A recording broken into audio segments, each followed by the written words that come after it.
Bueno, estamos iniciando la semana. Ya pasó la semana difícil.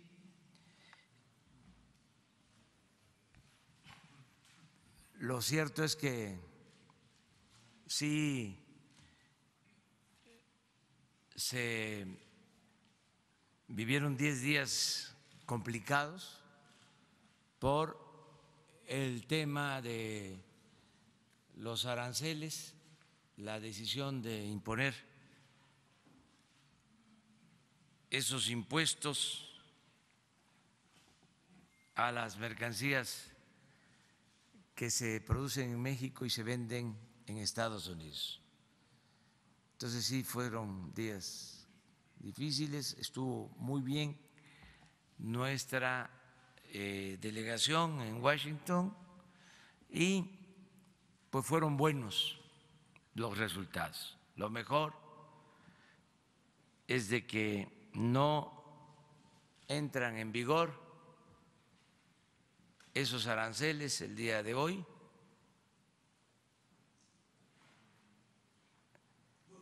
Y lo que cuenta en política pues es mantener principios y también los resultados. Entonces, Marcelo Ebrard va a exponerles sobre este asunto y antes Alejandro Encinas va a darles a conocer lo que significa este día, 10 de junio, por los actos de represión de 1971 y cómo se recuerda este día haciendo el compromiso de que nunca, jamás debemos de optar por el autoritarismo, por la represión, que siempre tenemos que ser respetuosos de la libertad de expresión, de la libertad de manifestación, del derecho a disentir, de la pluralidad, de no usar la fuerza y mucho menos la tortura, la desaparición,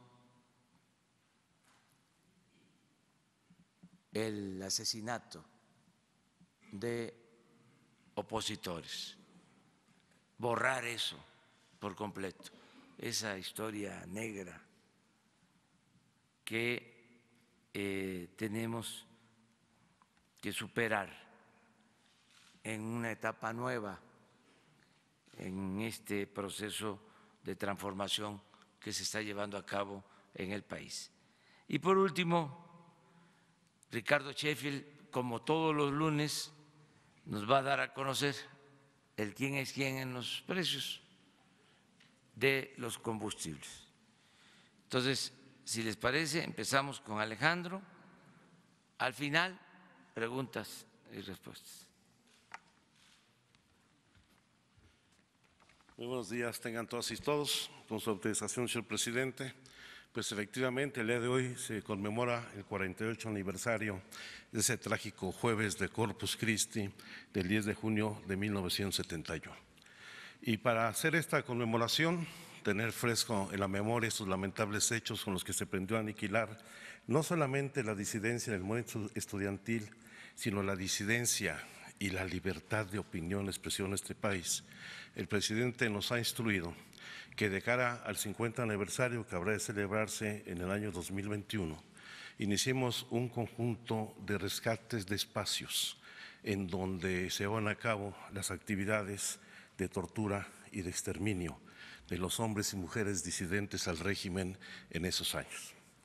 Por supuesto, son muchos y algunos han ido cambiando a lo largo del tiempo, algunos han sido demolidos, otros afectados por los terremotos que hemos sufrido aquí en la ciudad, otros se han vendido a particulares, pero tenemos una buena serie de estos inmuebles que lamentablemente fueron parte de la historia de terror de la Guerra Sucia. Y el día de hoy vamos a inaugurar un memorial en lo que fueron las instalaciones de la Dirección Federal de Seguridad, que durante esos años pues fueron uno de los lugares de desarrollo de este tipo de actividades ilícitas y autoritarias. Ese memorial se va a llamar Circular de Morelia, está en la calle de Morelia número 8, en la colonia Romita, y con él, si tenemos ahí la presentación y lo podemos hacer, presentar aquí a todos y todos ustedes, pues se pretende recuperar la memoria y documentar las graves violaciones a los derechos humanos que se cometieron ese año justamente en los sótanos de lo que fue la Dirección Federal de Seguridad y en particular el lugar donde operaba la Brigada Blanca, y con ello se busca dignificar a las víctimas y contribuir a rescatar la memoria colectiva. Pasan las dos siguientes, por favor.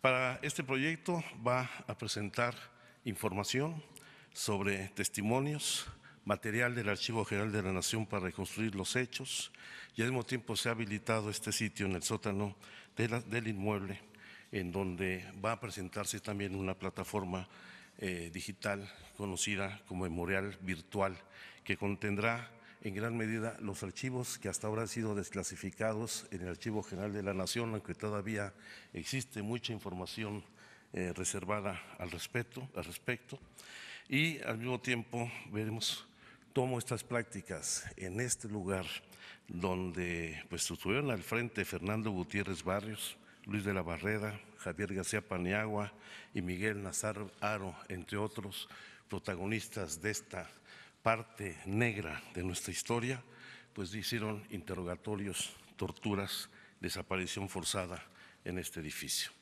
Como lo van a ver, aquí por favor pasamos a las siguientes. Va a estar todo lo que tenemos hasta ahora disponible en una versión digital de los archivos que nos ha autorizado y nos ha entregado el Archivo General de la Nación. Yo espero que pronto tengamos el total de los archivos que se han integrado ya al respecto. Este inmueble ya lo había señalado yo, está ahí en la colonia Romita y será al mismo tiempo el depositario de una memoria virtual de todos los materiales de la Dirección Federal de Seguridad, una galería fotográfica de las obras plásticas exhibidas en el acto inaugural. Hoy lo inauguraremos a las 13 horas. Nos han donado ya más de 100 obras pictóricas, gente que participó en los hechos de toda la época de la Guerra Sucia como parte de su contribución a la memoria, y se presentará el documental La herencia más dolorosa, de la cual presentaremos un corto.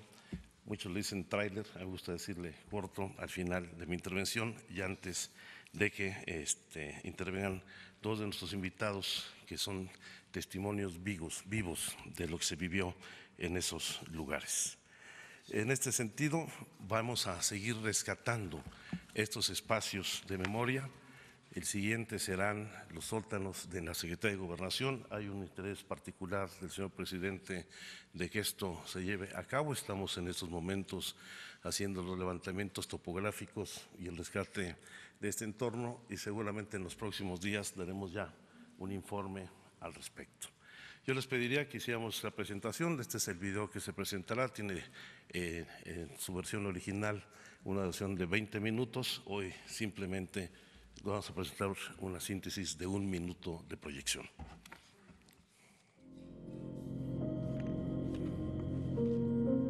La desaparición forzada es un fenómeno que se ha dado en muchos países latinoamericanos. Muy por encima de todos los demás está México. Se torció la ley, se torció el propósito del Estado en su obligación de garantizar la seguridad y la justicia para la población. Empujaron a muchos jóvenes, como en otros países de América Latina, a tomar las armas.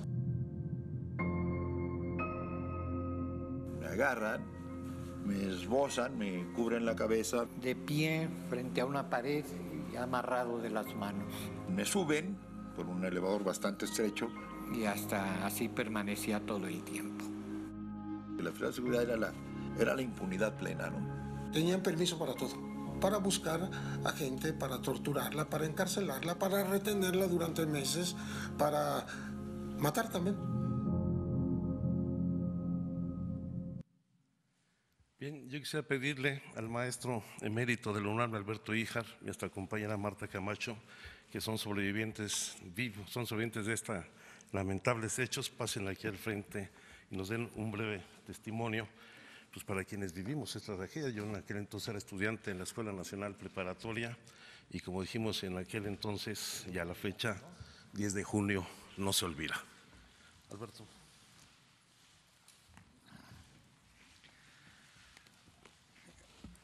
Se trata de liquidar ese nombre ignominioso de guerra sucia para en cambio mostrar la historia dialéctica de México, que no es solo la historia del Estado y las constituciones, sino las luchas populares que desde Yanga en la colonia, Guadalupe Victoria, el primer presidente de México que conservó su nombre guerrillero y así está registrado en la historia, y los combatientes populares que le siguieron.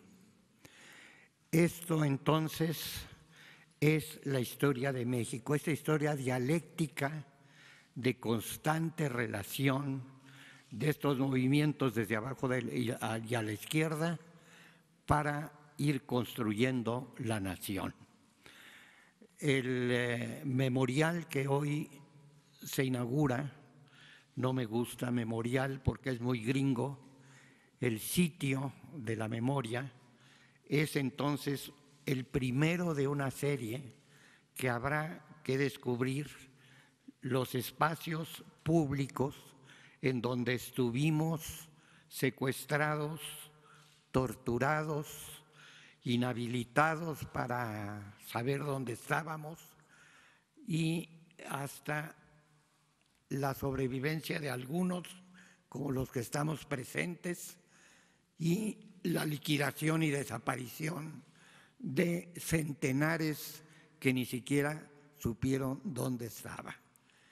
Enhorabuena entonces por este principio de reconocimiento, resultado de la lucha de numerosas organizaciones de familiares, desde luego la primera Eureka y su huelga de hambre histórica de madres de familia frente a Catedral, las luchas de Josefina, la esposa del doctor Martínez Soriano, y las que han seguido con el Centro PRO, con el Centro Francisco de Vitoria y las numerosas organizaciones que nos manifestamos y que todo el tiempo trabajamos para conseguir que no haya más presos políticos, que aparezcan los que no son desaparecidos, sino tienen rostro, tienen nombre, y es necesario que sean presentados vivos. Y esto incluye el fin a la impunidad y el castigo a los culpables. Ni perdón ni olvido, la lucha sigue.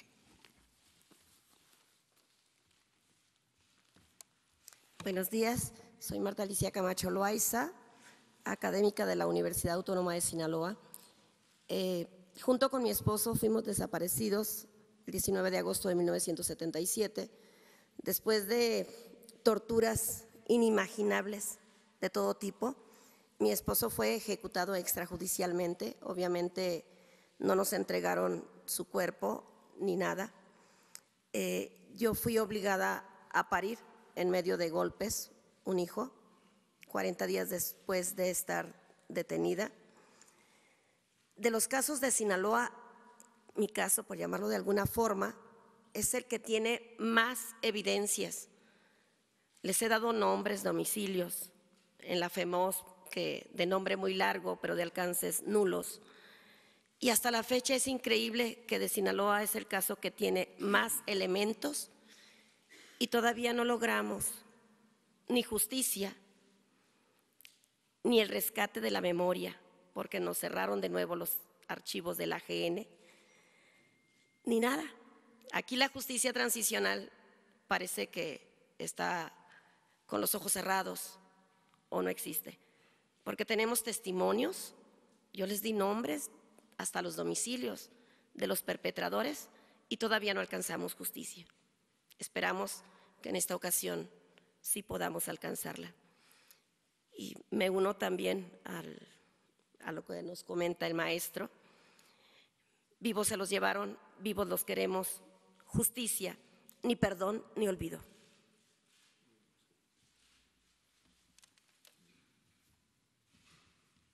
Pues quédense aquí si quieren, ponemos una silla.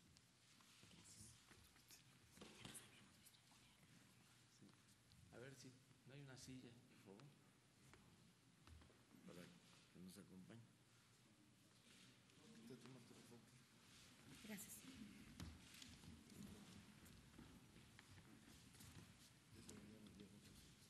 Bueno, vamos a que Marcelo nos explique lo de el acuerdo que se tomó el viernes por la tarde-noche en Washington.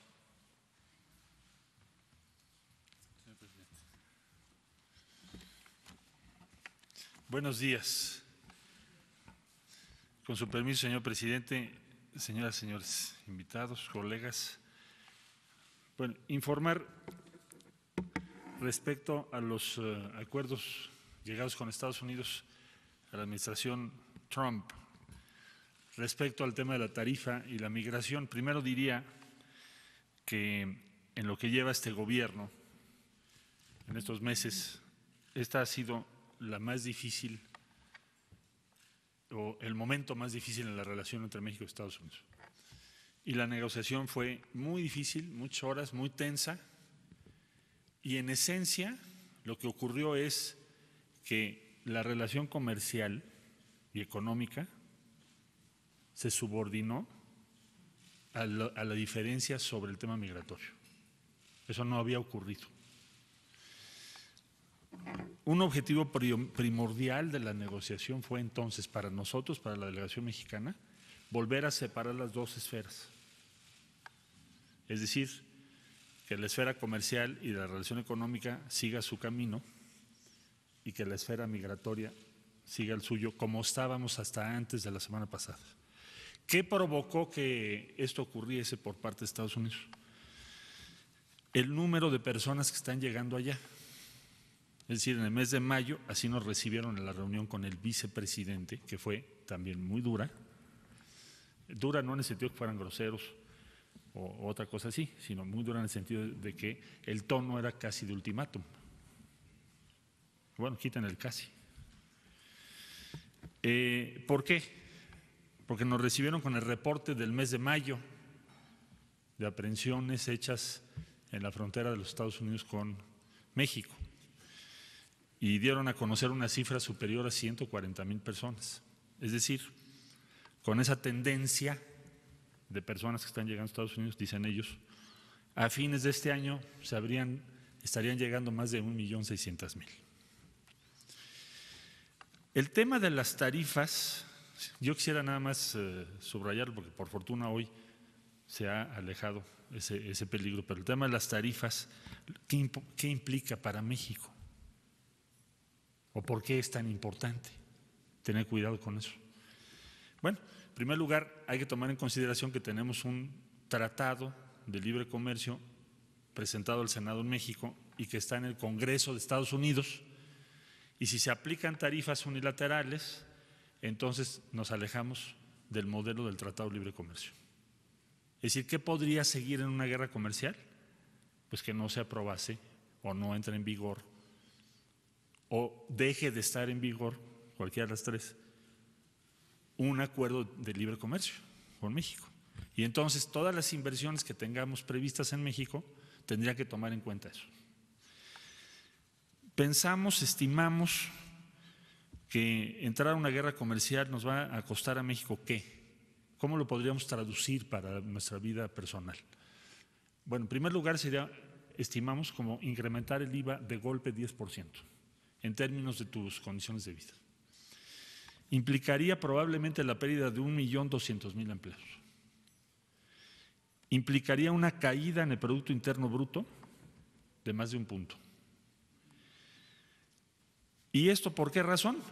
Bueno, porque primero vamos a tener 5%, luego nos habían marcado el 1 de julio 10%, y entonces esto se convierte en una crisis económica para nuestro país que afecta a toda la población. Entonces, ¿a qué se llegó en esta negociación? Bueno, en primer lugar, aunque ahora voy a leer en detalle los resultados. En primer lugar, se llegó a que los dos temas se separen de nuevo. Entonces logramos que el tema migratorio esté en una mesa y el comercio y las tarifas en otra. ¿Qué se acordó y qué se logró entonces? El gobierno de los Estados Unidos llegó a la reunión donde estuvo el señor vicepresidente de los Estados Unidos diciendo que la única manera de que no hubiese tarifas hoy era que México aceptara y firmara el fin de semana un acuerdo para ser el primer país de asilo, o dicho de otro modo, ser el tercer país seguro. ¿Esto qué significa? Para no ser muy complejo, significa que las personas que quieran buscar asilo, que atraviesen por nuestro territorio, tendrán que hacerlo en México y no podrán llegar a Estados Unidos a hacerlo. Nosotros les dijimos que tenemos muchas reservas sobre eso. Yo mismo declaré llegando a Washington que a mí no me gustaría hacer ese acuerdo. Entonces, después de muy intensas negociaciones, llegamos a 2 medidas, una propia y otra de ellos, y se acordó un plazo para hacer las cosas y ver quién tiene razón. La medida mexicana, ¿qué fue? Informarles algo que ya ha sido informado a la opinión pública en México, que es que la Guardia Nacional Mexicana va a cubrir todo el territorio nacional y también la frontera sur. Eso no se deriva del acuerdo con Estados Unidos, eso ya estaba establecido. Lo quiero subrayar porque he visto comentarios en los medios de algunas personas que dicen que vamos a militarizar la frontera sur. Bueno, eso es inexacto. En primer lugar, porque es la Guardia Nacional, y segundo lugar, porque está incluido esa presencia en esos municipios en el plan que ya se había presentado.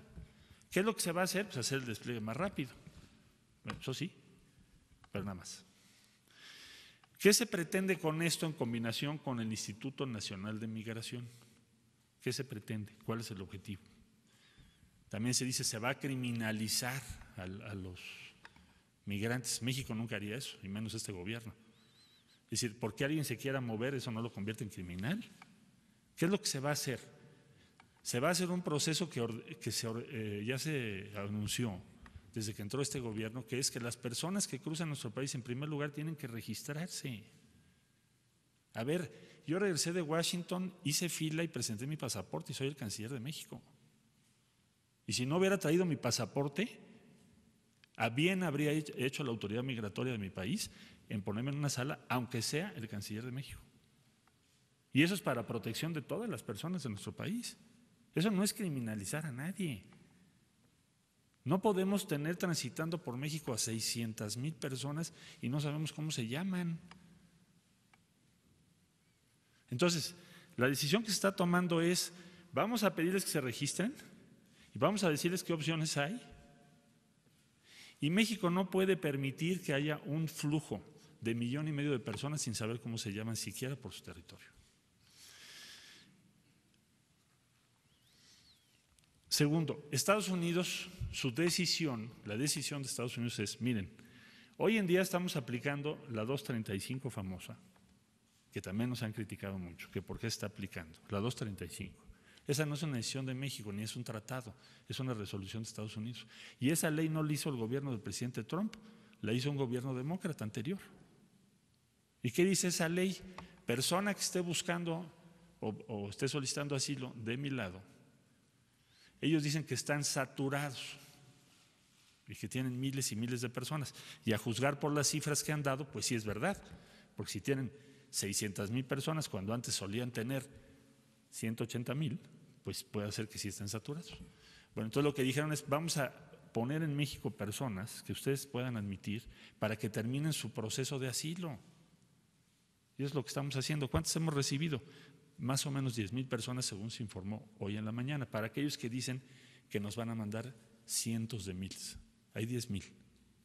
¿Y por qué estamos haciendo eso? Porque estamos comprometidos con que esa persona termine su proceso de asilo.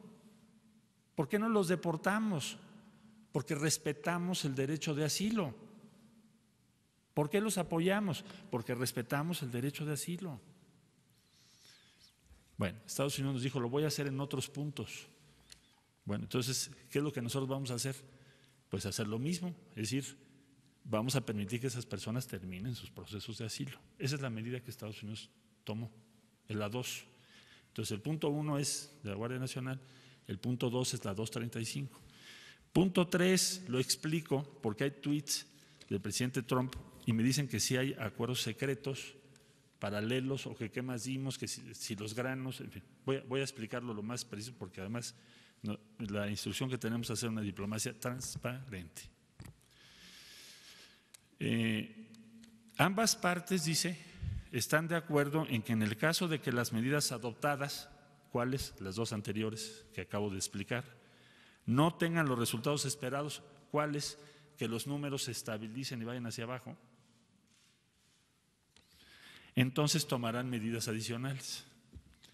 Ahora, ¿qué es lo que aceptamos nosotros? Dice, de ser necesario México y los Estados Unidos a fin de enfrentar los flujos migratorios irregulares y las cuestiones de asilo, continuarán sus conversaciones sobre los términos de otros posibles entendimientos. Voy a explicarlo. Ya les dije que en la reunión con el vicepresidente de Estados Unidos, ellos estaban insistentes en lo de tercer país seguro o primer país de asilo. Entonces les dijimos que yo creo que este fue el logro de la negociación más importante. Pues tengamos un plazo para ver si México y lo que está proponiendo tiene razón, y si no, nos sentamos entonces a ver las medidas adicionales que ustedes proponen y otras que pensamos nosotros. Por ejemplo, nosotros ¿qué pensamos? Que un sistema de distribución de responsabilidad sobre asilo tendría que ser regional, tendría que participar la ACNUR. ¿Por qué? Porque es evidente que en Centroamérica tenemos una crisis mayúscula. ¿Cómo se explica que haya este número tan inmenso de personas que están buscando? Esto ya es un éxodo. ¿Qué sucede en Centroamérica para explicar esto? ¿Cómo podemos organizar una respuesta razonable? Entonces, ¿qué es lo que nos comprometimos? A que si no tienen éxito las medidas que estamos proponiendo, tengamos que sentarnos a discutir con Estados Unidos y con otros países como cuáles, Guatemala, Panamá, Brasil. ¿Por qué? Porque a Brasil llegan los extracontinentales, Panamá porque ahí llegan cubanos y haitianos, Guatemala porque ahí pasan los hondureños y salvadoreños. Es un sistema regional. Entonces, ¿eso qué quiere decir? Bueno, nosotros confiamos en que las medidas que hemos propuesto tengan éxito, pero si no lo tienen, sí vamos a tener que participar en una discusión de ese tipo. No lo estoy ocultando. ¿Qué implicaría eso y por qué dice hoy el presidente Trump en un tuit que habría que presentarse al Congreso en México esos cambios? ¿Por qué dice eso? Porque se le dijo, yo se lo dije incluso, no a él, pero sí al vicepresidente, a los demás. México, si acaso estas medidas no funcionan y tuviéramos que participar en un modelo regional como el que acabo de explicar, tendríamos que presentárselo al Congreso. Es decir, yo tendría que ir al Senado de la República y decir al Senado de la República, oigan, las medidas que tomamos no funcionaron y lo que nos están proponiendo los americanos es esto y esta es la discusión. ¿Y qué podemos hacer y qué no podemos hacer?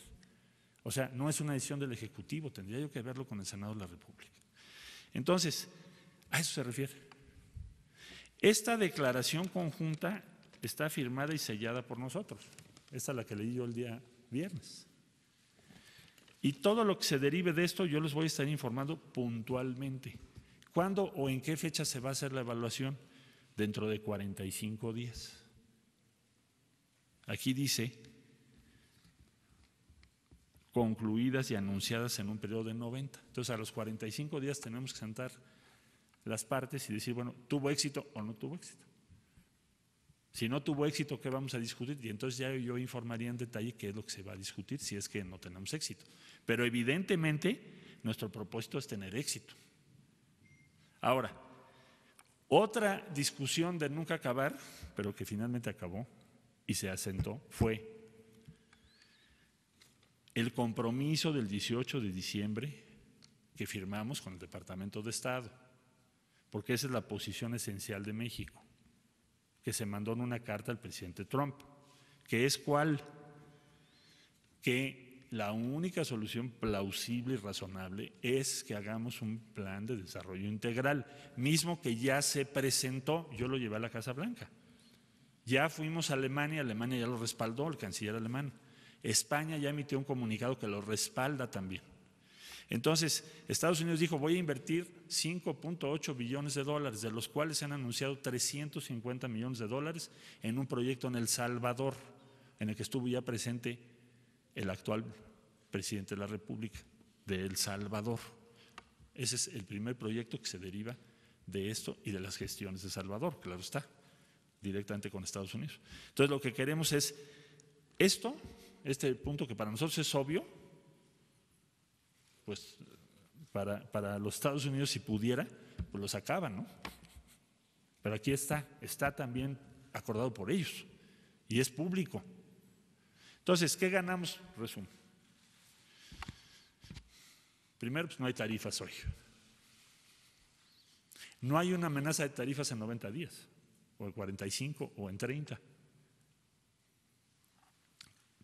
Punto 2, migración se separa de comercio. Regresamos cada cosa a su mesa. Si se juntan las dos, para nosotros es peligroso. Punto 3, en materia migratoria, lo que estamos nosotros tratando de demostrar es que lo que nosotros proponemos es mejor que otras alternativas que existen, por supuesto. Pero tenemos que demostrarlo, tenemos que convencer, persuadir. Y debo decir que es la primera vez, cuando menos en lo que yo he visto, que las tarifas no se aplican. Porque normalmente el presidente Trump anuncia las tarifas como un instrumento de política y es muy raro que las quite. Ha habido casos, pero casi siempre las imponen y después negocias. Y aquí el peligro, ¿cuál era? Que ahorita estuviéramos con tarifas y de todas maneras tener que discutir el tema migratorio. Eso no se dio. Y finalmente, que tenemos la oportunidad de demostrar que tenemos razón. En un tiempo, no indefinido. Pero ese tiempo lo convenimos mutuamente. Ellos querían que se firmara el domingo otra cosa, totalmente diferente. Pero eso es lo que está aquí. No hay ninguna otra cosa que no sea esto que acabo yo de explicar al mayor detalle posible. Día 45 es la evaluación y si no logramos los resultados, tendríamos que participar en discusiones para un acuerdo que incluya el retorno de solicitantes de asilo bajo una perspectiva regional. Bueno, es todo un tema técnicamente, pero solo quería yo informarles que esto es exactamente en lo que estamos. Muchas gracias y desde luego en las preguntas estoy a sus órdenes. ¿Abrimos ya las preguntas o hay otro? ¿De una vez o esperamos a quién? Vamos. Es que si no luego se les pasa. Bueno, empezamos de izquierda a derecha. Allá atrás, por favor. Ya, ahorita, en un segundo. Sí, buenos días. Canciller, preguntarle por un lado, bueno, que nos explicara lo de los productos agrícolas a que se refiere el presidente Trump y por otro lado, no se ganó solamente tiempo con estos 45 días, ¿será suficiente para disminuir los flujos migratorios? ¿Hasta cuándo se va a desplegar ya la Guardia Nacional para empezar con esta seguridad o si ya empezó? Y ¿qué es lo que veríamos, cuál es su meta en 45 días que se busca lograr mediante este plan? Sí, muchas gracias. Bueno, es que el viernes, jueves, miércoles de la semana pasada, mi horizonte de tiempo eran 2 días. Entonces, si tú me dices ganamos 45, se me hizo buenísimo, porque eran 2 días, 3. Y además el tiempo en contra, porque la tarifa del día 10 ya estaba prevista, ¿no? Bueno, pues ¿qué tengo que hacer? Pues voy a tener que hablar con las organizaciones, con los compañeros de los países centroamericanos, porque nosotros siempre hemos sido solidarios con ellos, siempre. Es más, el Plan de Desarrollo Integral de Centroamérica, México es el que lo ha presentado en todo el mundo, hasta la Casa Blanca. Entonces, ¿qué vamos a pedirle a los colegas de Centroamérica, a las organizaciones migrantes, a todas las compañeras y compañeros que tenemos? Que le ayuden a México. O sea, que demostremos, si queremos un programa de desarrollo en Centroamérica vigoroso, demostremos en 45 días que sí vale la pena, que lo podemos hacer entre todos. Es lo primero que vamos a hacer. Lo segundo, me preguntas de la Guardia Nacional. Bueno, según se informa por las autoridades correspondientes, esto ya tiene una base, ya están instalados una base. Lo que se va a hacer es ampliar los números. Yo no tengo las cifras exactas, pero seguramente en el transcurso del día las podemos dar. Y el despliegue más importante tendrá que ser de migración, que son los que tienen la facultad principal. La función de la Guardia Nacional pues, será de apoyo, complementar a los agentes de migración, pero también tendrá que haber otra serie de actividades que ya iremos anunciando, que vamos a ver con el señor presidente en el transcurso del día de hoy, que tienen que ver con atención de salud, educación y otros temas. ¿En 45 días se busca disminuir o se el busca flujo mostrar migratorio? que funciona, tiene que disminuir, porque si vuelve a aumentar, a ver, el mes de abril fueron 110,000, si no mal recuerdo, y el mes de mayo fueron 140,000 o algo así. Entonces el número ha ido creciendo muchísimo, con lo cual se vuelve un tema mayor en Estados Unidos. Y nada más preguntarle por el tema de los productos agrícolas también. Mira, yo creo que él se refiere, porque no existe fuera de esto que acabo de explicar, quiero ser muy claro, fuera de esto que yo acabo de explicar, no hay ningún acuerdo de ninguna especie que no se haya dado a conocer. Todo esto que estoy diciendo se dio a conocer desde el viernes, solo que lo estoy detallando, ¿no? Pero eso es lo que acordamos, es decir, es un acuerdo migratorio. Lo comercial no está en este documento. Ahora, ¿a qué se refiere? Yo creo. ¿Qué está pensando él? Nosotros dijimos en la mesa, a ver, el impacto de la tarifa es de 5%. Esto lo presentamos oficialmente. La caída del Producto Interno Bruto sería de 1.12 puntos este año. Las exportaciones caerían entre 7.7 y 22.1%, pero igualmente las importaciones. La más importante importación mexicana, o una de las más importantes, son granos de Estados Unidos. Y en México se perderían 1.2 millones de empleos. Entonces, en el momento que no se aplican las tarifas, es al 5. Si te vas al 10, bueno, pues entonces tienes un impacto todavía mucho mayor. Pero bueno, eso es lo que presentamos. Entonces, al momento de no aplicarse las tarifas, me supongo yo que él está calculando que entonces va a ser un impulso un poco mayor al crecimiento económico y que eso también va a aumentar nuestras importaciones, entre otras de granos. Eso es lo que yo pienso que está él diciendo. Pero no tenemos un acuerdo específico sobre productos de esa naturaleza. ¿Estás tú, por favor? Secretario, buenos días. Buenos días. Roberto Cruz, de Impacto, Revista, Diario y TV. Acaba de mencionar usted que se separaron los temas de migración y de comercio. Me supongo que entonces también se separó el de seguridad.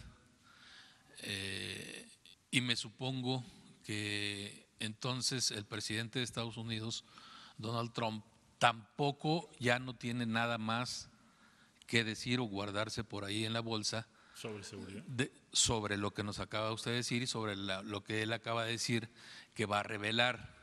Con lo que usted nos comenta, entonces ya no hay nada más que él pueda revelar.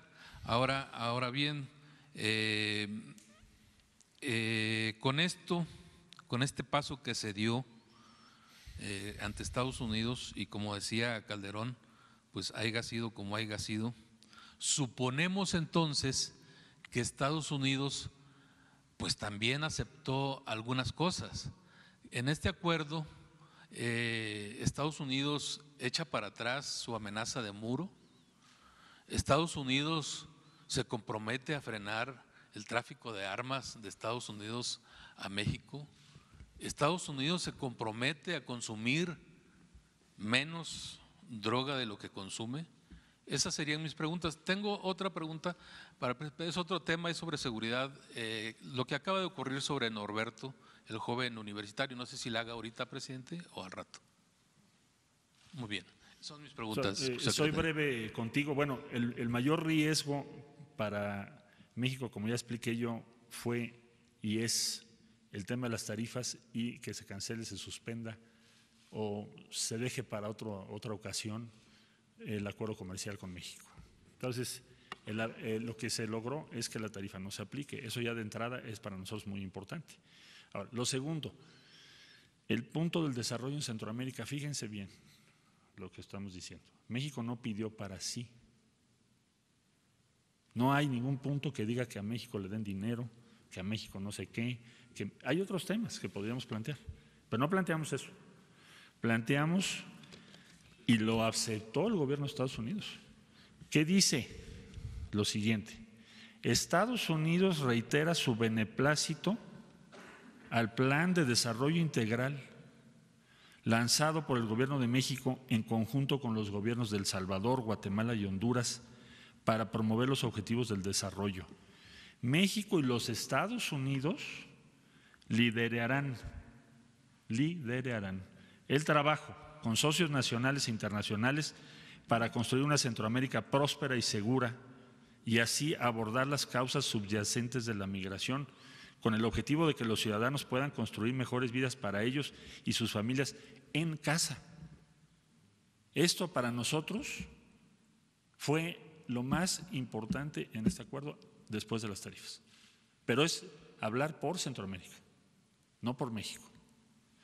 ¿Por qué no hablamos por México? Porque habrá otros foros, otras ocasiones y porque nos preocupan los migrantes centroamericanos. Si no nos preocuparan, pues entonces ¿para qué metemos ese artículo? Mejor hubiera yo puesto, oigan, arreglen esto, den a México dinero, hagan lo otro. No, nosotros somos leales con la gente de Centroamérica y aquí está escrito. Ahora, no es cualquier cosa, ¿eh? Es el único compromiso que ha firmado la administración Trump de desarrollo con una región del mundo, ya no digo de América Latina. Y esto nos costó muchísimo al de La Voz, a la embajadora Marta Bárcena, que tuvo una participación muy destacada, a Víctor Villalobos y a Graciela Márquez y a todos los que participamos. Entonces, ¿qué ganó México? Pues aquí está. Su visión sobre la solución del problema está admitida, respaldada y reiterada por Estados Unidos, pero no solo eso, asumen aquí que van a liderar y junto con nosotros, que esto se lleve a cabo.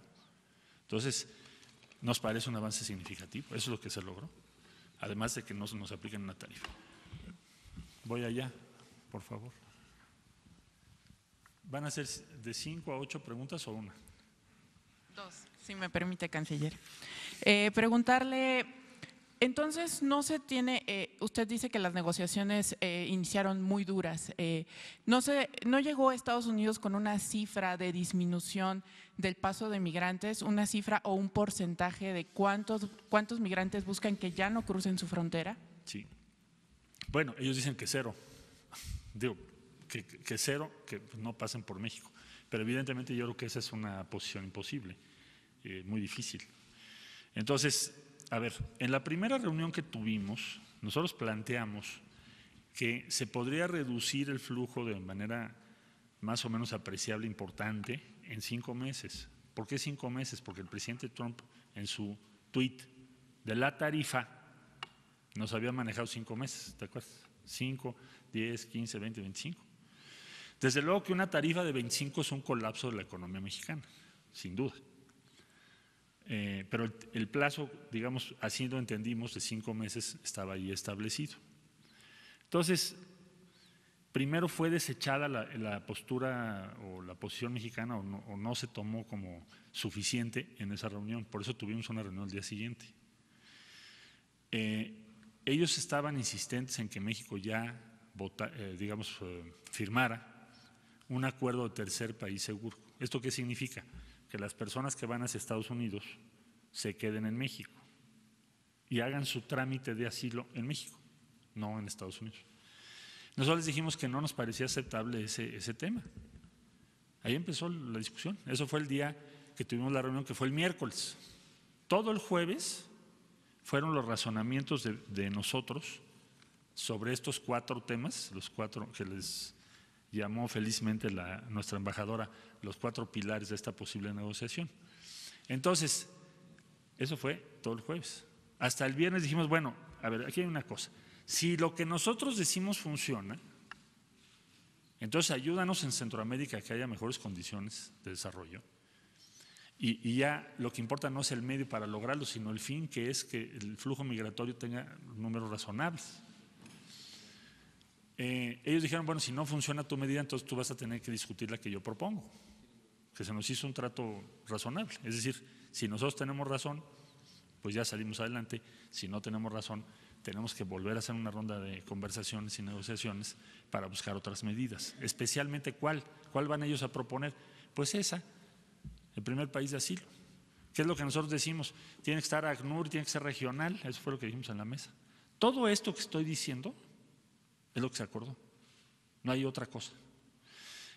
Yo les dije claramente ahí, por eso lo menciona hoy el presidente Trump, que si tuviéramos que llegar al escenario de que las medidas que nosotros tomamos no funcionan, cualquier cosa que acordamos yo tengo que ir al Senado de la República. México no puede hacer acuerdos que no sean del conocimiento del Senado de la República. Y por eso lo dice hoy, porque se lo subrayé, se lo dejé muy claro al equipo negociador del presidente. Entonces, en 45 días México no tiene un compromiso ya firmado de reducción de migración específico, es decir, está abierto todavía en 45 días o sea, a no negociación. Tengo una cifra, porque si hubiese una cifra la habría yo puesto aquí, es lo que estás tú preguntando. Si hubiera una cifra que yo tengo que lograr, aquí estaría, pero no hay una cifra. Es de que tenga, como lo pusimos es, no tengan los resultados esperados. Pero ¿no se dificulta cuando se inicia en una negociación donde usted dice ya, ellos querían 0 migración, en 45 días se puede esperar que también sea una meta así de ambiciosa? Te entiendo, yo diría que si sigue subiendo el número y el flujo de personas que no sabemos cómo se llaman por México, nuestro argumento no va a tener, ¿qué significaría? Pues que no tuvimos éxito. Si hay una reducción en esa condición, pues entonces habremos tenido éxito. Y eso nos da un enorme elemento de negociación frente a Estados Unidos. Perdóneme una cosa más, nada más. Decía que Estados Unidos no quería incluir… Réplica. Pero era réplica. ¿Para hechos o para...? Solo esta es la segunda, digamos. Que Estados Unidos no quería incluir el acuerdo y que… ¿No quería cuál? Incluir el acuerdo de desarrollo, el Plan Centroamericano de Desarrollo, pues que al principio no querían. ¿Cuáles eran las razones que le dieron para no incluir? Porque para ellos no querer creen incluir? en eso. Ellos creen… A ver, vamos a entender algo que yo me tardé un poco en comprender adecuadamente. Es decir, el gobierno de Estados Unidos hoy piensa que no debe haber ningún migrante que llegue. Esa es su tesis política y es su posición. Desde luego que nosotros tenemos una idea muy diferente, pero ese es el gobierno de ellos, es el que está en el poder. Nosotros, que nos firmen, suscriban, respalden que hay que hacer una inversión en Centroamérica para darles opciones a las personas que están migrando por pobreza, pues es una cosa totalmente distante a la forma en que ellos piensan. Por eso lo considero un avance importante en la negociación, y no porque simplemente yo haya estado ahí, sino porque a mí me dijo el presidente, si tú haces un acuerdo donde esto no esté, yo no lo acepto. Y tampoco acepto que el sábado o el domingo se firme nada del tercer país seguro. Y si tú llegas a un acuerdo de plazo es tu responsabilidad y la asumo. Ahora, lo que hay que hacer es tener resultados y persuadir. Ahora, yo sé que es bien difícil, pero por lo pronto lo logramos. El viernes, a estas horas diríamos, híjole, nos van a aplicar las tarifas el lunes. Pero finalmente lo logramos. Esos 45 días son oro molido para México. Si les parece 2 más, porque si no ya no me va a invitar el presidente. Acá, porque ¿y luego tú? Sí. Buenos días, señor canciller. Carlos Montesinos de la Hoguera. En concreto, ¿qué le va a pedir a sus colegas de Centroamérica, ya que entendemos que pues, todavía no están dando el plan de desarrollo? ¿Qué va a plantear usted para que se solidaricen con México? ¿Mayor control migratorio, fortalecimiento de las fronteras, recepción de sus deportados? ¿Qué les va a plantear? Dos cosas, dos compromisos nada más. Uno, que entre todos logremos hablar con las diferentes organizaciones, hacer un compromiso común para que no siga creciendo el número, porque sigue creciendo el número al que le van a aplicar tarifas en algún momento dado en el futuro, si es que esto no lo logramos corregir, pues va a ser a México. Entonces necesitamos su solidaridad. Claro que con cada país tendremos que comentar las cosas. Yo no estoy pidiendo medidas coercitivas, no estaría yo pensando en eso. La segunda cuestión, que aceleremos el paso para echar a andar nuestro programa.